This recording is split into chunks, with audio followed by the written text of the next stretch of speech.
Hey guys, Chris here, and I'm Ukrainian Canadian. Today is November 29th, 2024, and let's get to the news and map updates happening in Ukraine, Russia, and I'll talk a little bit about Syria as well. Let's get to it. So, man, there's so many updates today, it's kind of hard to get through them all, but I want to go quickly over the map, talk about the changes in Donbass, and unfortunately, you guys already know what to expect here. There's no real good news. Russia continues to slowly advance. Again, there's no massive collapse for the Ukrainians, but it's slow retreats by the Ukrainians, and it's very difficult to say the least here.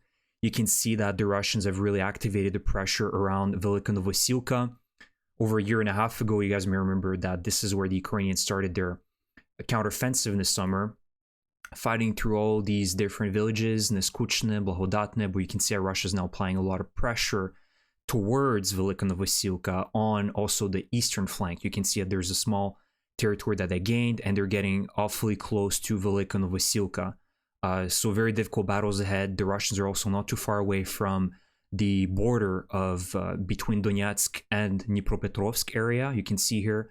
So the Russians are really trying to do everything possible to get that symbolic victory, claiming that now they're at the Dnipropetrovsk Oblast, while we know that this would be barely 0.01% of territory that they would be in control of if they're going to be able to reach this. This is also a huge question mark, because seeing how slow their gains are, it might take them weeks, if not months, knowing that the winter is also coming. So this is, of course, an area of concern around Velika Novosilka. Lots of pressure by the Russians, and they simply do not care about their losses. I mean, it's a main theme here. You guys already know. I've been repeating myself. Many other experts have been repeating themselves at this. Russia simply doesn't care about their deaths. And today, as a matter of fact, a new record has been reached. Ukraine confirms that over 2,030 Russian casualties have been recorded today alone. Massive, massive record, the biggest one since the war started.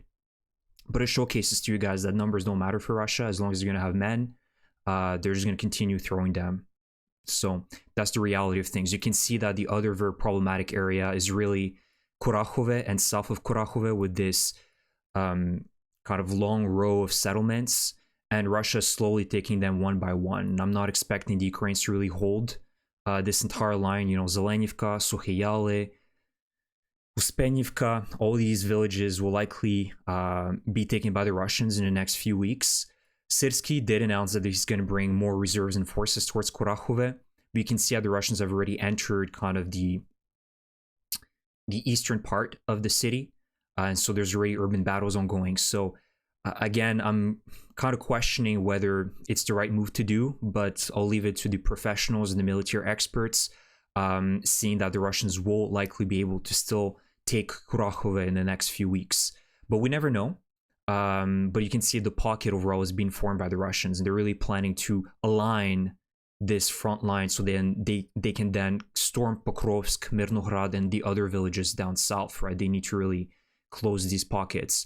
And on the eastern side of Pokrovsk, you can see the Russians continue their pressure towards Toretsk and New York, but nothing has really changed that much in this area. Still a lot of urban combat, and you know, guys, that urban combat is not Russia's strong suit, so they're going to have a lot of difficulties taking Toretsk. And unfortunately, Toretsk has been reduced to rubble, as expected. That's the Russian way of fighting in urban warfare. And in urban settlements, they just drop bombs constantly, artillery shells, and they just destroy the entire settlements and cities to rubble. So this is still very difficult for the Ukrainians on the eastern side of Pokrovsk. Additionally, there haven't been that many other changes on the front line. There's new reactivation of pressure by the Russians in Chasiv Yar. For a little bit, it was more or less, I wouldn't say quiet, but the Russians had reduced their offensive in Chasiv Yar, but that has been reactivated in the last few days. Again, this is really good news in the sense that Ukraine's been able to hold out to Chasiv Yar, even though you remember that back in the summer, everybody was expecting that, you know, Chasiv Yar would fall by the end of the summer, which did not happen, and the Ukrainians are still holding strong to Chasiv Yar. So this is a really positive news in my opinion. Additionally, the Russians continue their pressure in Luhansk region and Kharkiv region. You can see that the Kupiansk area is one that's been pretty difficult for the Ukrainians. I've talked about briefly a week or two ago. There was a Russian push towards the city of Kupiansk, and they were actually able to enter kind of the outskirts. There was kind of a settlement here, residential blocks kind of at the gates of Kupiansk, and a small Russian unit was able to penetrate and get inside, and they were driven out by the Ukrainians, thankfully, a few days later. But you can see that the pressure is definitely mounting, and the Russians continue applying a lot of pressure towards the city of Kupiansk, although I don't see them being successful anytime soon, especially with winter coming. Again, one thing I want to reiterate, throughout this entire front line, winter is going to be arriving very quickly. In the next few days, maybe a week or two, we're going to have snow. We're going to have also muddy, wet days, meaning that the Russians right now, there's been a drastic reduction of their armored assaults on Ukrainian positions. Part of it, and you guys can watch Covert Cabal channel. It's a great channel which analyzes what Russia has left in its stockpiles of armored vehicles on their military bases in Russia. And he analyzed one of the Russian tank bases in Russia and how pretty much all the tanks are virtually gone. There's only 100-ish T-80s left in that specific base, a little bit over 500 BMPs when there were close to 1,500 BMPs in that base. I think it's the 22nd Central Base. And it's clearly showcasing to you guys how Russia's really, again, we don't know exactly how much Russia has left, but it appears that they're really scrapping the bottom of the barrel. The next few months will become very dire for Russia. There's a reason why we've been seeing more North Koreans coming to help Russia, more artillery units coming through. I think North Korea transferred about 100 artillery pieces to Russia in the last few days. 5 million shells have been transferred. Like, Russia is not asking for the help of North Korea for no reason. They are struggling. And so because of that struggle, the Russians have been relying more and more on these Ladas, as I like to call them now, death crosses, these Chinese golf carts, the death cross, ATVs, dirt bikes. You guys already know I've been saying that many times, but that's how Russia in the last few weeks has been successful as well, by storming Ukraine positions, because they're so mobile. They can cut through open fields, whereas it would take a lot longer to drive through with a BMP, which is slow, very easy to detect because of the plume of smoke and dust that it emits at the back, so the Ukrainians can easily detect them. But whereas it's harder to notice an ATV, a small dirt bike, or a few dirt bikes running across a field. But with the winter, it's not going to be possible for the Russians driving through very muddy fields or very snowy fields. And you guys know that in the winter, nobody drives a motorcycle or kind of a dirt bike. It's way too cold. You're going to have frostbite. You're going to freeze to death.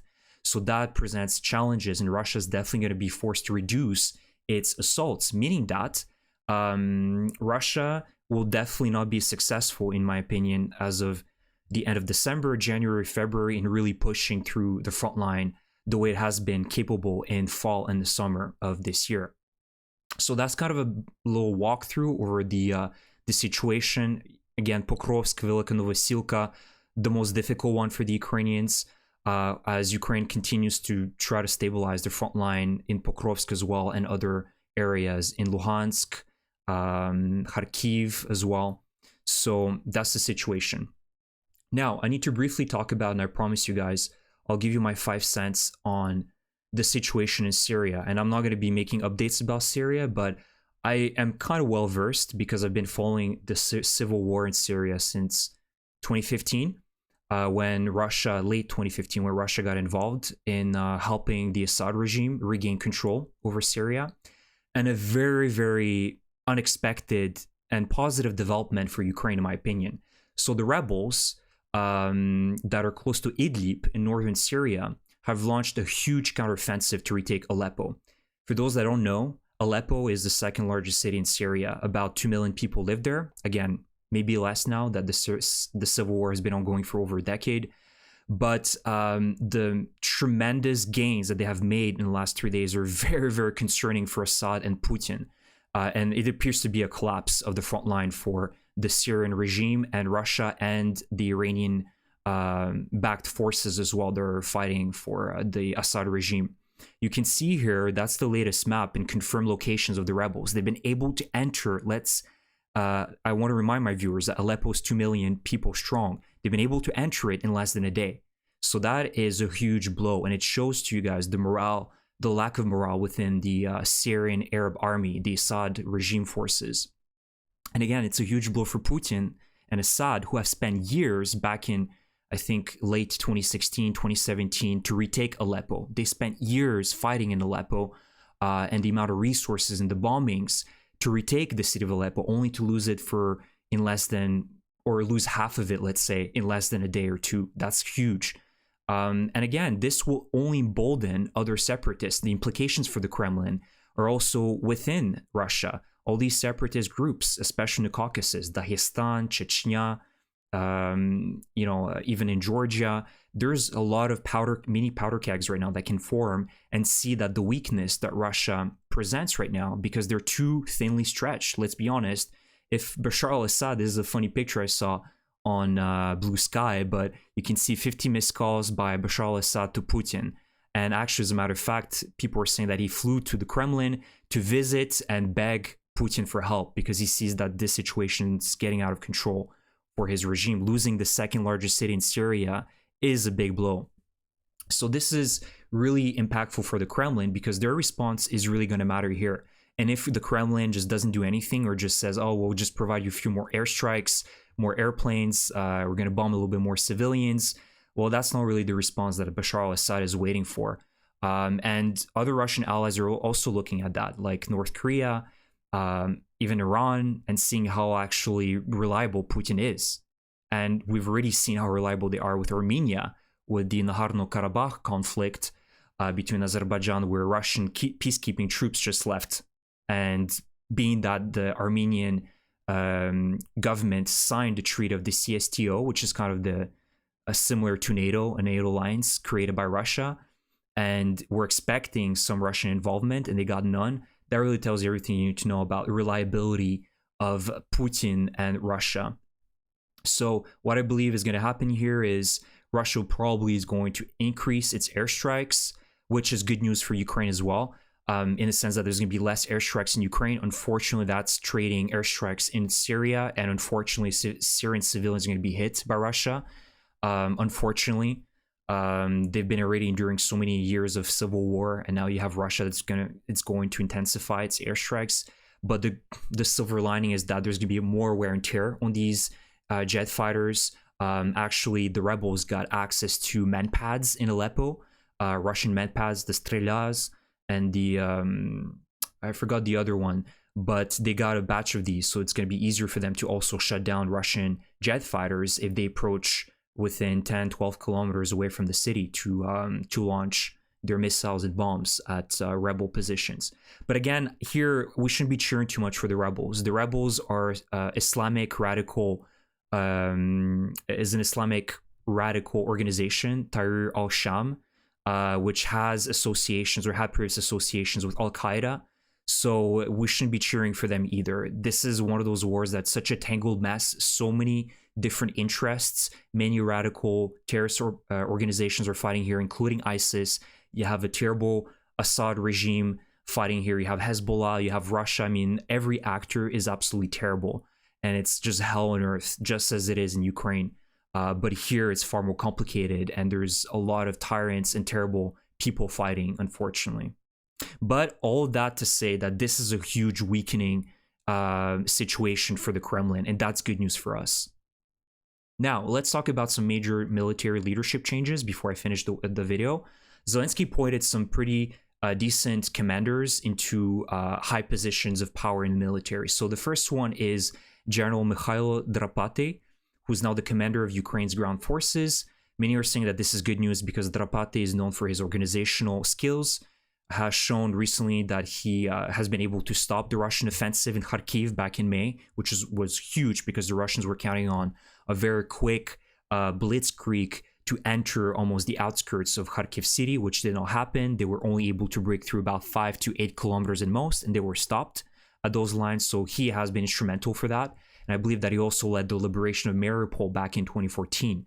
So many Ukrainian soldiers are welcoming this change. And also another change was Colonel Pavlo Polisa, who is a combat commander of the 93rd Holodny Yar Brigade, a very famous brigade, very experienced. And he has been appointed as deputy head of the office. So he's going to be working with Andriy Yermak, who's the chief advisor of Zelensky. And so many are saying that this is good as well because he understands clearly the challenges at the front line for the Ukrainian military, and he's going to be able to voice that directly to Yermak and Zelensky as well. So most Ukrainian soldiers have said that this is a welcoming change, and this is also going to boost morale for the Ukrainian soldiers who are saying that they're not being heard of, and you're seeing that there is indeed some important updates and changes that are, in my opinion, very positive. Last but not least, let's talk about Zelensky and his announcement today that he's willing to negotiate and agree to a ceasefire, but under one very important condition, is that Ukraine is guaranteed NATO accession. And that is so important and something I've been talking about for so long. Ukraine is guarantees. You want Ukraine to agree to ceasefire, it needs to have an absolute guarantee that's going to be protected if it is attacked again. Otherwise, the sacrifice was for nothing for Ukraine. And again, let's remember that Ukraine has sacrificed too much to stop right now and be given nothing in return. Another sort of like, you did well, Ukraine, we'll help you out, trust us, you know, we'll do a handshake on that. No, they don't need a handshake. They need guarantees, military bases set up on the borders, the front line, and make sure that there is foreign presence, foreign investment into Ukraine, and not just abandon Ukraine to fight by itself again. So I agree with Zelensky on that one. If we were to be realistic, yeah, likely a ceasefire is going to happen in the next few months, probably by next year. I think there's going to be some sort of negotiation already between Ukraine and Russia. But we need to make sure that we equip Ukraine with all the tools, all the guarantees, all the security it needs to be able to continue existing, because Russia doesn't have any plans to stop. Even if it agrees to ceasefire, I mean, it's useless. The Russian word is as useless as used toilet paper, let's be honest. And they're going to be planning for another offensive in a matter of a few months. No doubt that's what Putin wants. So Ukraine has to be paid back in kind for its sacrifice and effort. Otherwise, again, there's no point for Ukraine to stop right now. And if you really want lasting peace, guys, something that I think most of you understand, you need to guarantee it and put it into action. Not just talk about it, put it into action. Fast track Ukraine's accession to NATO.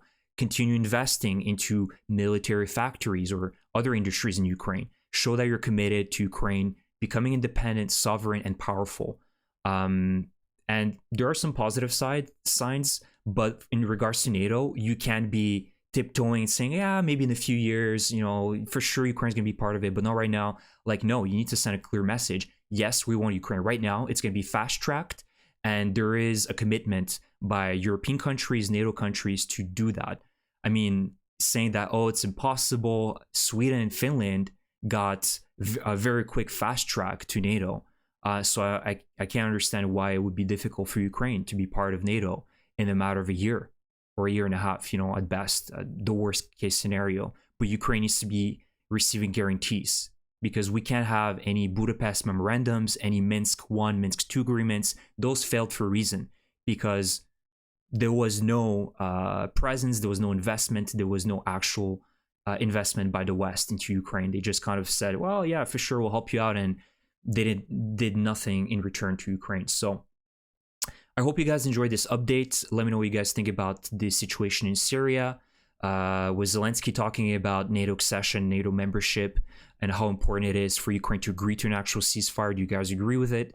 And we need to be realistic as well. I've said it multiple times that if we're looking at the front line, kind of my last words, it would be impossible for Ukraine through counteroffensive, even if it had all the resources, all the manpower to retake this territory quickly. Russia has built Donbass into a fortress, and it would take just tremendous losses for Ukraine to retake it back. So we need to be realistic at this stage and see that Russia has no plans of giving up these territories, but there is a chance, and the chance is a Russian collapse. The Russian collapse can happen anytime soon. Could be in a few years, could be in a few months, could be a few decades. I don't know.